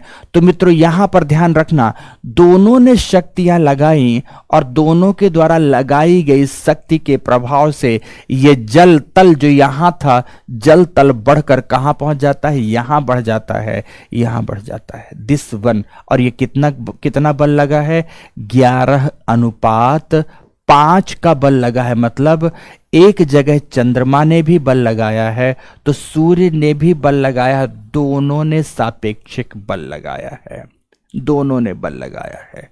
मतलब ऐसा समझो कि रस्सी खींच चल रही है और रस्सी खींच को एक तरफ दो लोग पकड़े हुए हैं और पकड़कर खींचने का प्रयास कर रहे हैं, लगातार पकड़कर खींचने का प्रयास कर रहे हैं और खींच रहे हैं। और इस खिंचाव से जल यहां था तो खींचकर इतना ऊंचाई पर पहुंच गया। और जो ये ज्वार पहुंचा मित्रों, इसकी ऊंचाई सामान्य ज्वार से आंकड़ों पर बता रहे हैं 20% अधिक होती है। जैसे सामान्य ज्वार अगर 1 मीटर आता है तो इस दशा में ज्वार की ऊंचाई 1.2 मीटर की होगी। और इसे ही क्या कहा जाता है, इसी बात को ही क्या कहा जाता है, दीर्घ ज्वार कहते हैं। इसे ही हम स्प्रिंग टाइड कहते हैं। तो पहली बात आपको समझ में आ गई कि स्प्रिंग टाइड की स्थिति कहां पर आती है, अमावस्या के दिन पर। यह कौन सी स्थिति है, अमावस्या के दिन की स्थिति है। लेकिन एक बात और समझना पड़ेगा कि पृथ्वी में या प्रकृति में हमेशा संतुलन का नियम लागू होता है। तो न्यूटन के बल के नियमानुसार ही यहां पृथ्वी के विपरीत दिशा में भी 11 अनुपात 5 का बल लगेगा, अर्थात 20% अधिक ऊंचाई का ज्वार इसके विपरीत दिशा में भी पैदा होगा। सपोज जैसे समझना, सपोज मैं आपके तरफ घूमा हुआ खड़ा हूं, मैं पृथ्वी माता हूं, मेरे सामने जल भरा है, पीछे भी जल, चारों ओर मैं जल से डूबा हुआ हूं। अगर आपने मुझे सामने की ओर खींचा तो जितना आप सामने की ओर खींचेंगे मैं विपरीत परिणामी बल पीछे की ओर लगाऊंगा, और उस लगे हुए विपरीत परिणामी बल से आप शर्ट को मेरा जितना आगे की ओर खींचेंगे, शर्ट मेरी उतनी ही पीछे की ओर खींचती जाएगी, बराबर मात्रा में खींचेगी। अर्थात दोनों ओर बराबर ऊंचाई का ज्वार आता है, आगे भी ज्वार आएगा और पीछे भी ज्वार आएगा, जो कि सामान्य ऊंचाई से 20% अधिक ऊंचाई वाला होता है। इसे ही स्प्रिंग टाइड कहा जाता है, दीर्घ ज्वार कहा जाता है, दीर्घ ज्वार। तो एक ये स्थिति आई। तो दूसरी स्थिति भी अब आपको समझाने जा रहा हूं कि मान लो सूर्य है, समझने की कोशिश करिए। यहां सूर्य है, सूर्य आकर्षण बल लगा रहा है पृथ्वी की ओर, और सूर्य के साथ यहां पृथ्वी है, अर्थ है। अर्थ है, देखिए यहाँ अर्थ है जो चारों ओर से ढकी है, और यहाँ पर मित्रों चंद्रमा है, यह भी पृथ्वी की ओर आकर्षण बल लगा रहा है। अब ये स्थिति कौन सी व्याप्त हो गई? ये पूर्णिमा की स्थिति व्याप्त हो गई। पहली तो अमावस्या की स्थिति थी, दिस वन अमावस्या, और दूसरी स्थिति अब पूर्णिमा की है कि जब पृथ्वी चंद्रमा एवं सूर्य के मध्य उपस्थित है, और अब इस दशा में हमारी पृथ्वी माना कि जल से घिरी हुई है। चलो घेर देते हैं, जल से घेर देते हैं। अब इस स्थिति में कैसा ज्वार आएगा इसे देखो। थोड़ी देर के लिए मान लो कि सूर्य अनुपस्थित है, चंद्रमा ने इस जल को खींचा अपने प्रभाव से 11 अनुपात का। जब चंद्रमा ने खींचा तो विपरीत परिणामी बल भी विपरीत दिशा में लगा 11 ही अनुपात का, मतलब 11 अनुपात का बल चंद्रमा की ओर लगने से ज्वार चंद्रमा की ओर आया, तो पृथ्वी के पीछे भी बराबर अनुपात का आया। पृथ्वी के पीछे भी बराबर अनुपात का ज्वार आया। तो ठीक, फिर आगे बात करते हैं। अब इसके अलावा माना कि सूर्य ने इधर से 5 अनुपात का बल लगाया, तो जब सूर्य इसे 5 अनुपात का और आगे खींच देगा तो विपरीत दिशा में भी 5 अनुपात का परिणामी बल पृथ्वी द्वारा लगा दिया जाएगा। तो जितना इधर सूर्य ने खींच दिया उतना ही पीछे की ओर चला गया। तो ध्यान से यहां भी आप देखोगे 11 अनुपात 5 का बल लगा है, तो यहां भी आप देखोगे 11 अनुपात 5 का बल लगा है, अर्थात 20% ऊंचाई का ज्वार यहां भी आएगा और 20% ऊंचाई का ज्वार यहां भी आएगा। यहां भी 20% ही प्राप्त हो रहा था, यहां भी 20% ही प्राप्त हो रहा है। तो कुल मिलाकर एक लाइन आपको जानना चाहिए, अमावस्या एवं पूर्णिमा को दोनों को समान ऊंचाई का ज्वार आता है। अमावस्या एवं पूर्णिमा को दोनों को समान ऊंचाई का ज्वार प्राप्त होता है, जिसकी ऊंचाई महीने के किसी भी ज्वार से सर्वाधिक होती है। जिसकी ऊंचाई महीने के किसी भी ज्वार से सर्वाधिक होती है, इसे ही हम स्प्रिंग टाइड के नाम से जानते हैं, इसे ही हम दीर्घ ज्वार के नाम से जानते हैं। तो कुल मिलाकर एक लाइन में भी आप कह सकते हो कि सिजगी की दशा में या अमावस्या या पूर्णिमा की दशा में या युति एवं वियुति की दशा में जो शब्द आपको याद रहे, हालांकि मैं तो चाहूंगा कि सारे शब्द याद रहें, क्योंकि अमावस्या की दशा युति की दशा है, पूर्णिमा की दशा वियुति की दशा है, दोनों को मिला दें तो सिजगी की दशा है। सिजगी की दशा में महीना कौन सा? चंद्रमास है। महीने का सबसे अधिक ऊंचाई का ज्वार आता है, सबसे अधिक ऊंचाई का ज्वार आता है। इसे ही दीर्घ ज्वार या इसे ही स्प्रिंग टाइड कहा जाता है, और इसकी ऊंचाई एक सामान्य औसत जो ज्वार पाया जाता है इससे लगभग 20% अधिक की पाई जाती है, इससे 20% अधिक की पाई जाती। छोटा छोटा एकदम साइंस है, छोटा छोटा साइंस है। एक तो ये स्थिति आ गई। अब नीप टाइड की बात करते हैं हम, ठीक है ना। अब नीप टाइड की बात करते हैं। पहली बात यहां पर समाप्त हो गई। अब स्थिति कौन सी हम लाते हैं कि माना कि यहां पर सूर्य है, सूर्य अपना आकर्षण बल पृथ्वी की ओर लगाता है। यहां पर हमारी पृथ्वी है, पृथ्वी चारों ओर जल से घिरी हुई है। दिस वन आइए, चारों ओर से जल से घिरी हुई है। अपन चलते हैं शुक्ल पक्ष की ओर। सपोज शुक्ल पक्ष में यहां पर चंद्रमा भी है, क्योंकि ये सब उपस्थित तो रहेंगे, गायब तो रहेंगे नहीं। चंद्रमा इधर से बल लगाता है, और आप ये जानते हैं कि चंद्रमा अधिक बल लगाता है सूर्य की तुलना में। अब जब चंद्रमा ने बल लगाया तो ध्यान से देखना, जब चंद्रमा ने बल लगाया तो चंद्रमा ने जब अधिक बल लगाया तो कितना लगाता है बल? 11 अनुपात का बल लगाता है। तो यहां की ओर जल खिंच गया, और जब यहां की ओर जल खींचता है मित्रों तो यह भी बात है कि यहां की ओर जलतल नीचे आ जाता है, यहां जलतल नीचे आ जाता है। पर फिर से विपरीत दिशा में जल और खिंच जाएगा और बराबर मात्रा में खिंच जाएगा। यहां देखना, यहां खिंचाव बल के कारण जलतल नीचे चला गया है और यहां जलतल ऊपर चला गया, बट अभी केवल प्रभाव चंद्रमा का है। और चंद्रमा ने इसे कितना खींचा है? 11 अनुपात का खींचा है। चंद्रमा ने यहां पर 11 अनुपात का खींचा है, तो 11 अनुपात का चंद्रमा ने अपने तरफ खींच लिया, तो यहां पर जो अवतलन भी हुआ है वह भी 11 अनुपात का ही अवतलन हुआ है, यहां भी 11 अनुपात का ही अवतलन हुआ है। ध्यान से देखकर एक बार मस्तिष्क में इस बात को बैठाने की कोशिश करो कि देखना ध्यान से, जब दो ओर से खिंचाव बल लगा तो बीच में चीजें चिपट जाएंगी। मान लो पानी है, पानी को एक झिल्ली की तरह दो तरफ से खींच लिया तो बीच में पानी चिपट जाएगा।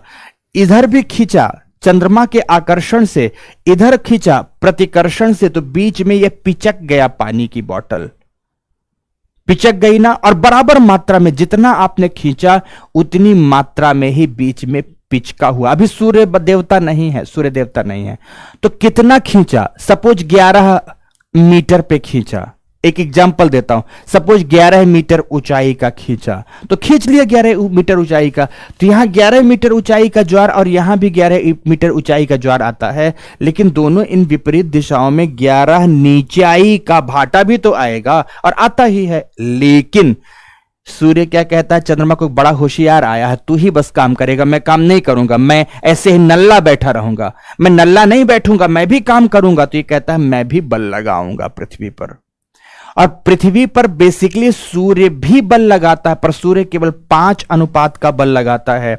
और जब सूर्य 5 अनुपात का बल लगाता है तो ध्यान से समझना, ये जो 11 पीछे खींचा था इसे अपने तरफ 5 अनुपात का खींचने का प्रयास करता है। कितने अनुपात का खींचने का प्रयास करता है? 5 अनुपात का खींचने का प्रयास करता है। जब इधर सूर्य खींचने का प्रयास करता है तो इधर भी स्वभावतः यह खींच जाता है, इधर भी खींच जाएगा, विपरीत परिणामी बल लगेगा। और जब इधर खींच गया तो 5 अनुपात का यहां पर गिरावट आ जाएगी, यहां पर गिरावट आ गई, और यहां पर भी 5 अनुपात की गिरावट आ गई, 5 अनुपात की गिरावट। तो 11 - 5 हो गया, यहां पर भी 11 - 5 हो गया। दो जगह पर 11 चंद्रमा ने तो खींचा था, लेकिन जब सूर्य ने इस दिशा में 5 खींचा तो यहां से 5 की गिरावट, यहां से भी 5 की गिरावट हुई। लेकिन यहां पर जो 11 का अवतलन हुआ था ना, तो 11 के अवतलन में जब सूर्य ने 5 खींच लिया तो 5 इसमें जुड़ जाएगा, ध्यान से 5 इसमें से जुड़ जाएगा। और 11 जो खींचा था उसमें से सकारात्मक, ये माइनस का था 11 है, देखो ये क्या था, -11 था, अब प्लस का हो गया 5, यहां पर -11 था, अब प्लस का हो गया 5, प्लस का हो गया 5। समझ गए आप मेरी बात की नहीं? तो नोटिस करना, अगर इसका टोटल वैल्यू आप निकालोगे तो ये आ गया 6, इसका टोटल वैल्यू निकालोगे तो ये भी आ गया 6, बट ये प्लस के 6 हैं, प्लस के 6 हैं। बस इसकी वैल्यू निकालोगे तो ये -6 आ रहा है, इसकी भी वैल्यू निकालोगे तो ये क्या आ रहा है, -6 आ रहा है। मतलब सूर्य के सामने -6 अनुपात का भाटा आएगा और चंद्रमा की ओर +6 अनुपात का ज्वार आएगा। और मैं जानता हूं कि मैंने बहुत अच्छे से समझा तो अवश्य दिया, लेकिन अभी भी ये छोटा सा ही कैलकुलेशन कई लोगों का दिमाग चकरा दिया होगा, और अभी तुरंत कई लोग बोलेंगे सर फिर से समझाइए। राकेश बाबू, मैं ये बोल रहा हूं, हमारी ये छोटी छोटी गणनाएं भी ना अभी हमारे लेवल पर हमें परेशान करती हैं। मैं आपकी बात नहीं कर रहा, हो सकता है कि आपको अंतर्ज्ञान चक्षु आपके विकसित हुए हों, होता है, बच्चों की प्रज्ञा शक्ति विकसित होती है, और कई बच्चे होते हैं जो जन्मजात ऐसी प्रतिभा या मेधा लेकर पैदा होते हैं जिनको कुछ समझाने की जरूरत नहीं हो, और भगवान चाहे आप भी ऐसे ही हों। लेकिन बहुत छोटी छोटी बातें जिनका अभी तक हम लोगों ने कुछ भी एक्सपेरिमेंट किया ही नहीं, बस लोगों के द्वारा बताई गई बातें पढ़ते हैं। सब बच्चों को क्लियर समझ में आ गया, सब बच्चों को क्लियर समझ में आ गया। क्लियर समझ में आए इसीलिए तो मैं बस समझा रहा हूं इस तरह से अलग अलग, इसीलिए यहां तो कुल मिलाकर यहां पर ज्वार आ रहा है, यहां पर भी ज्वार आ रहा है, पर यहां क्या आ रहा, भाटा आ रहा है। जिधर की ओर सूर्य है वहां पर क्या आ रहा है, भाटा आ रहा है। पर समस्या यह है कि जो इधर की ओर ज्वार आ रहा है इसकी ऊंचाई औसत ज्वार से 20% कम होती है। इसकी ऊंचाई औसत ज्वार से 20% क्या पाई जाती है? कम पाई जाती। तो भाटे के संदर्भ में भी वैसी बात लागू होता है। ठीक है, भाटे के संदर्भ में भी वैसी बात लागू होती, क्योंकि यहां आप देखो, यहां तो सब चीजें जुड़ रही थी। यहां 11 में हर जगह पर 5 जुड़ रहा था, दोनों साथ मिलकर काम कर रहे थे। दोनों साथ, चंद्रमा एवं सूर्य साथ मिलकर काम कर रहे थे। साथ मिलकर काम करेंगे तो एक और एक मिलकर 2 नहीं बने थे, बल्कि 11 बन गए थे। पर यहां तो एक की टांग दूसरा खींच रहा है। चंद्रमा ने खींचा ज्वार को 11 है, तो सूर्य क्या कहता है, रुक मैं तुझे समझाता हूं। सूर्य अपने तरफ खींच लिया, एक को अपने तरफ एक खींचे जा रहा, तो दूसरे को एक अपने तरफ खींचे जा रहा है। मतलब दोनों अलग अलग दिशा में खींचे जा रहे हैं। जब दोनों अलग अलग दिशा में खींचेगा तो मित्रों घर की प्रगति उतनी बेहतर नहीं होती जितनी बेहतर होनी चाहिए। बहुत सरल है। एक पिता के 2 बेटे हैं, अगर घर की संपत्ति के बंटवारे में या घर की प्रगति में दोनों की राहें अलग हैं तो घर की ग्रोथ उतनी बेहतर नहीं होगी जितनी होनी चाहिए। पर अगर दोनों बेटे पिता के साथ साथ सही दिशा में चल रहे हैं तो घर की प्रगति ज्यादा सकारात्मक होगी। ज्यादा सकारात्मक को स्प्रिंग टाइड कहते हैं। तो दूसरी तरफ यह जो कम सकारात्मक स्थिति प्राप्त हुई है मित्रों, इसे ही नीप टाइड कहा जाता है। इसे क्या कहते हैं हम? NEAP, नीप टाइड कहते हैं। और नीप टाइड की स्थिति कृष्ण पक्ष के सप्तमी या अष्टमी, तो इधर से ठीक स्थिति ऐसी ही बनेगी, शुक्ल पक्ष के सप्तमी या अष्टमी को प्राप्त होती है। ये कौन सा दिन है? सप्तमी या अष्टमी का दिन है। तो यहां पर भी ये सप्तमी या अष्टमी का, दोनों में एक ही स्थिति, जैसे मैंने इनमें दिखाया है, तो दोनों में एक ही स्थिति प्राप्त होगी। तो ऐसे प्राप्त होता है मित्रों, इस प्रकार से स्थितियां प्राप्त होती है। जैसे आपने यहां लिखा कि सर 16 का ज्वार आया तो 16 अनुपात का भाटा भी होगा। बिल्कुल ठीक इसी प्रकार से यहां पर जिस तरह से +6 का ज्वार आया तो -6 का भाटा आया, दोनों बराबर ही चीजें प्राप्त होती हैं। ठीक है, बराबर ही चीजें प्राप्त होती हैं। अरे क्यों ले रहे हैं? क्योंकि ये काम करता है। काजल बालिका, बेसिकली मैं 11:5 इसलिए समझाने के क्रम में लिया हूं, क्योंकि चंद्रमा 11 अनुपात का बल लगाता है तो सूर्य 5 अनुपात का बल लगाता है। शुरू में ही तो समझाया कि चंद्रमा एवं सूर्य के मध्य 11:5 का बल लगता है। शुरू में समझाया, अर्थात चंद्रमा सूर्य की तुलना में 2.17 गुना अधिक बल लगाता है। ठीक है, ये हमारी गणना नहीं है, ये वैज्ञानिकों की गणना है, गुरुत्वीय शक्ति के आधार पर। ठीक है, दूरी के आधार पर ये गणना करने की हम अपनी बात करते हैं, हमारी बौद्धिक क्षमताएं उतनी हैं भी नहीं। उन्होंने जो बताया हम उसी को बहुत अच्छे से जान ले और पढ़ा दे, इतना भी बहुत है, इतना भी बहुत है। तो ये बात थी मित्र स्प्रिंग टाइड एंड नीप टाइड की। तो इस तरह से पृथ्वी के 2 हिस्सों में एक ही समय पर ज्वार आ रहे होते हैं, तो 2 हिस्सों में भाटा। जैसे कैसे? मान लो मैं आपकी ओर हूं तो आपने मुझे खींचा तो शर्ट मेरी आगे की ओर खींची और आगे की ओर ज्वार आया तो पीछे संतुलन के प्रभाव से भी ज्वार आ रहा होगा, तो मेरे दोनों हथेलियों की ओर भाटा समान समय पर होता है। जनरली पृथ्वी पर ऐसी ही स्थितियां होती हैं, 2 भागों में ज्वार है तो 2 भागों में एक साथ भाटा। फिर पृथ्वी घूमी तो मेरे दोनों हथेलियों, अब इधर घूम गए तो मेरे दोनों हथेलियों में ज्वार होगा, तो फेस की ओर बैक की ओर भाटा होगा। बस ऐसी स्थिति होती है मित्रों, और कुछ नहीं, बस इतना ही। ठीक है, इतना ही। यहां पर भी, दोनों में भी। अब ये तमाम बातें स्प्रिंग टाइड एंड नीप टाइड के बारे में, चित्र तो आप लोगों ने अपने हिसाब से बना ही लिए होंगे। एक स्प्रिंग टाइड एंड नीप टाइड के बारे में मैं अब आप लोगों को चीजें लिखाना चाहूंगा। तो लिखो सभी के सभी। दीर्घ ज्वार में सबसे पहले लिखो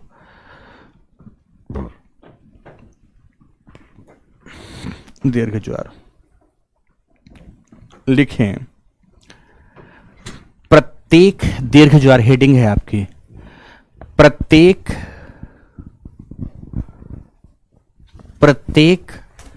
चंद्रमा महीना की बात करना है। प्रत्येक चंद्रमास, चंद्रमास के अमावस्या एवं पूर्णिमा के दिन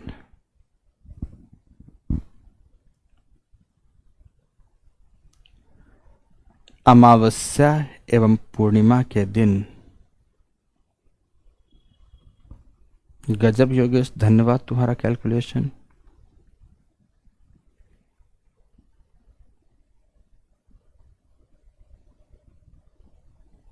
अमावस्या एवं पूर्णिमा के दिन सूर्य, चंद्रमा एवं पृथ्वी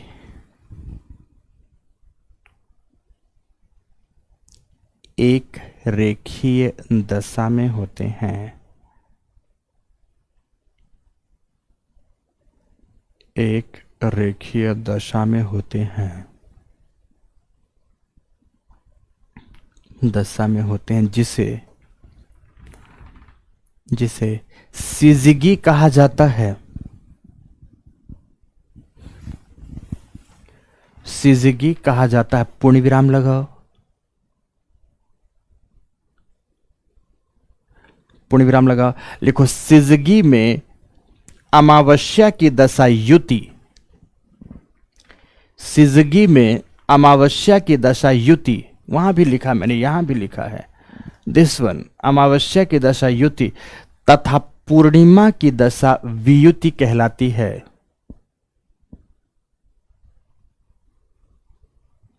वियुति कहलाती है, वियुति कहलाती है। पूर्ण विराम लगा दो, पूर्ण विराम लगा दो। लिखो इन दोनों ही दशाओं में, इन दोनों ही दशाओं में सूर्य चंद्रमा के आकर्षण बल, सूर्य चंद्रमा के आकर्षण बल एवं विपरीत दिशा में, विपरीत दिशा नहीं लिखेंगे, एवं पृथ्वी के विपरीत दिशा में, पृथ्वी के विपरीत दिशा में लगने वाला परिणामी प्रतिकर्षण बल, बाहर की ओर लग रहा जो परिणामी प्रतिकर्षण बल, प्रतिकर्षण बल समान होता है। न्यूटन का नियम है यहां पर, ठीक है ना, समान होता है। ये न्यूटन का ही बात मैंने सारी समझाई है। समान होता है इसलिए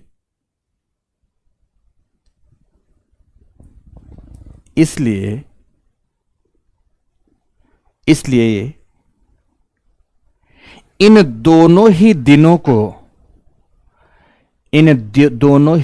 को महीने का सर्वाधिक ऊंचाई वाला ज्वार, महीने का सर्वाधिक ऊंचाई वाला ज्वार प्राप्त होता है।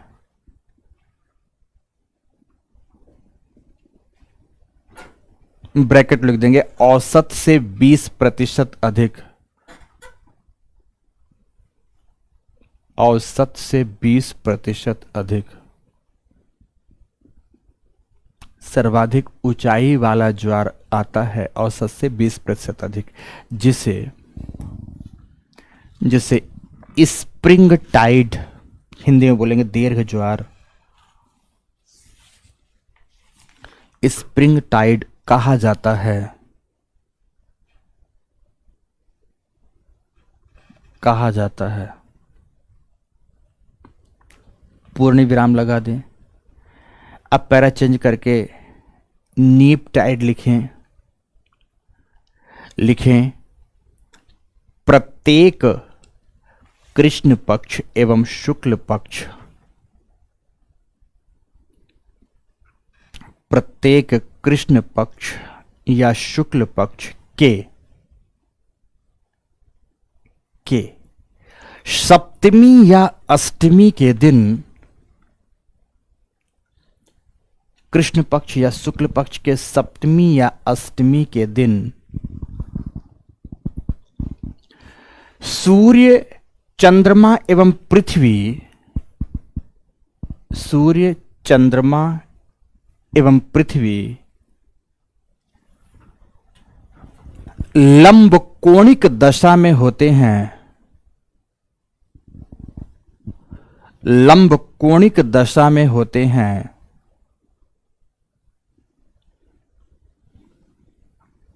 कैसे होते हैं?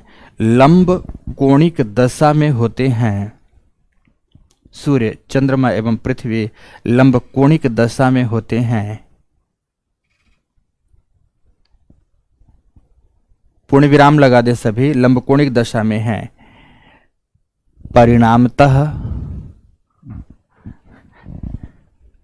परिणामतः चंद्रमा एवं सूर्य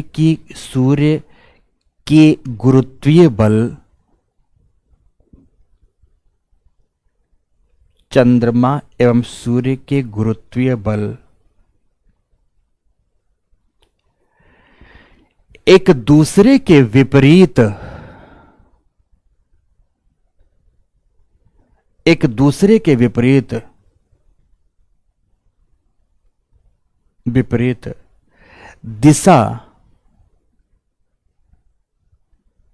दिशा से बल आरोपित करते हैं।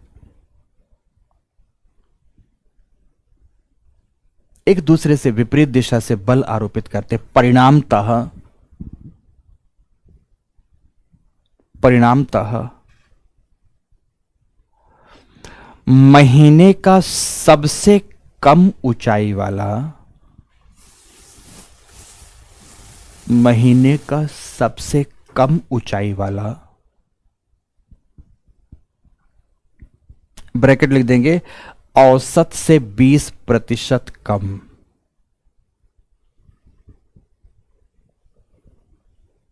महीने की सबसे कम ऊंचाई वाला औसत से 20% कम। ऊंचाई का ज्वार प्राप्त होता है, ऊंचाई का ज्वार प्राप्त होता है जिसे लघु ज्वार, नीप टाइड। और वैसे भी तो जब विपरीत दिशा से चीजें काम करती तो नीप टाइड होगी, नीप टाइड कहा जाता है।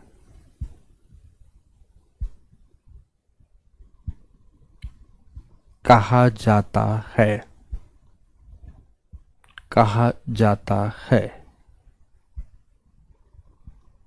पूर्ण विराम, नीप टाइड कहा जाता है पूर्ण विराम। योगेश हमारा परेशान है, -6 और +6 के बीच बेचारा बैठ कर गणित लगाकर निकाला है कि सर ये तो 200% होगा, आपने कैसे 20% लिखा? योगेश झापड़ % होगा। सुनो ध्यान से, मैंने कहा क्या है? मैंने ये कहा है कि समझने की दृष्टि से अगर देखें कि दो बल अगर विपरीत दिशा में कार्य कर रहे हैं, दो बल अगर विपरीत दिशा में कार्य कर रहे हैं तो दोनों का परिणामी सापेक्षिक रूप से कम है, और अगर एक ही दिशा से काम कर रहे हैं तो दोनों का परिणामी सापेक्षिक रूप से अधिक है।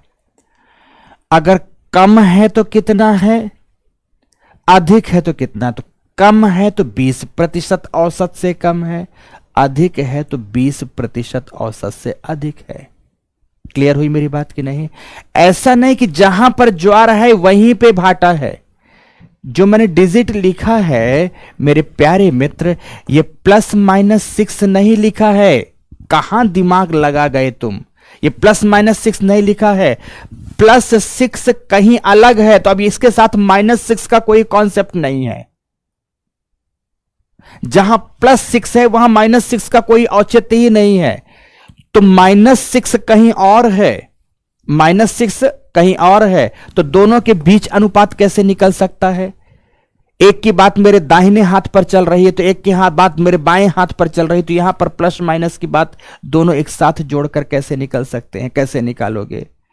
समझा करो कि मैंने समझाने के क्रम में वो आंकड़े आपको दिए थे। बाकी ऊंचाई 20% की है और ये आंकड़े हमेशा ध्यान रखना अलग अलग पृथ्वी के सरफेस पर काम कर रहे हैं, एक ही सरफेस पर काम नहीं करते हैं। बस इतनी ही बात। धन्यवाद। ठीक है ना, धन्यवाद। ये होता है। तो इस तरह से आपने अभी तो केवल एक प्रकार का ज्वार भाटा पढ़ा है। जो हमारी नेक्स्ट क्लास होगी कल की, उसमें हम लोग और कई प्रकार के, पर बाकी सरल हैं। जैसे अब हम लोग पढ़ेंगे उप भू एवं अपभू ज्वार, फिर एक पढ़ेंगे उपसौर एवं अपसौर ज्वार, फिर उसके बाद एक और पढ़ेंगे जिसे आप कहेंगे आयन वृत्तीय एवं विषुव ज्वार। ये ज्वार कल पढ़ने के बाद ज्वार भाटा के वितरण में दैनिक ज्वार, अर्ध दैनिक ज्वार,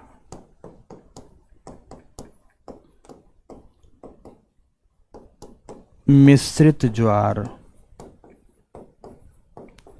ज्वार आदि तमाम बातों को पढ़कर कल की कक्षा में, कल ध्यान रखें सुबह 8 बजे से क्लास होगी। सभी के सभी मॉर्निंग 8 AM से क्लास होगी। इस पर उपस्थित हों और कल इस टॉपिक को हम लोग खत्म करते हैं। ठीक है, आज की इस कक्षा में समय की समाप्ति होती है। मुझे दूसरे क्लास में प्रवेश करना है, तो इस बात की समाप्ति के साथ मिलते हैं कल। धन्यवाद, बहुत बहुत धन्यवाद।